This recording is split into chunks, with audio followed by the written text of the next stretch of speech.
রুই পোস্ত একবার বানিয়ে খেয়ে দেখবেন বন্ধুরা, একবার খেলে বারবার মন চাইবে।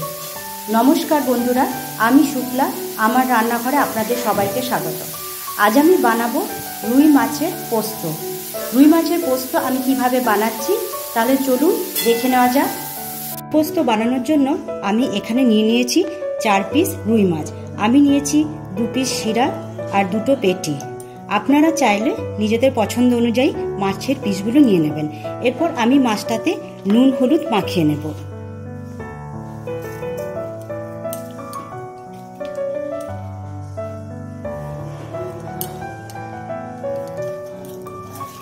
আমি ভালোভাবে নুন হলুদ মাখিয়ে নিলাম।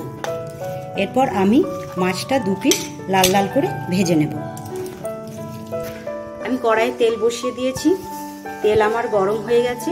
এরপর আমি মাছগুলো ছেড়ে দেব।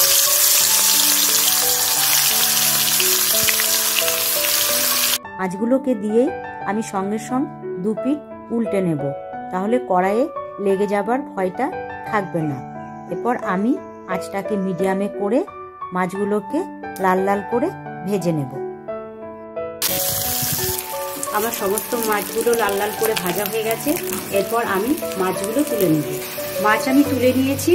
আমি ওই তেলে দিয়ে দেব একটু গোটা জিরে আর একটা শুকনো লঙ্কা। ফোড়নটা ভাজা হয়ে গেছে।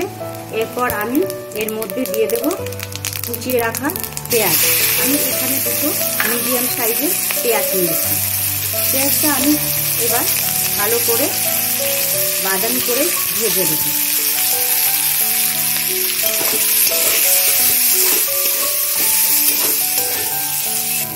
পেঁয়াজটা আমার লাল লাল করে ভাজা হয়ে গেছে।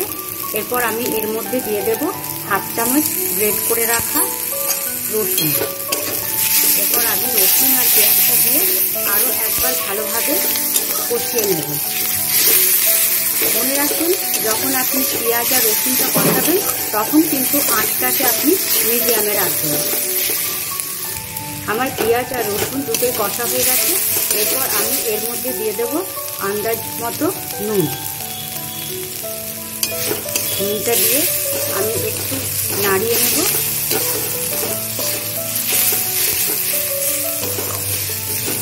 তারপর আমি এতে দিয়ে দেব জল।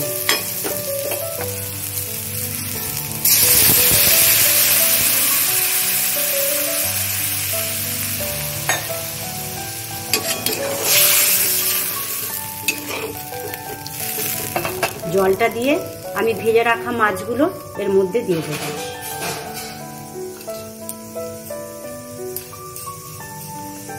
এরপর আমি ঢাকা দিয়ে 5 মিনিট ফুটতে দিয়ে দেব। 5 মিনিট আমার হয়ে গেছে। এরপর আমি ঢাকাটা খুলে দেখে নেব। জলটা অনেকটাই কমে এসেছে। এরপর আমি আঁচটাকে একদম লোতে করে পোস্তটা দিয়ে দেব। পোস্তটা দিয়ে আমি একটু নাড়িয়ে নেব।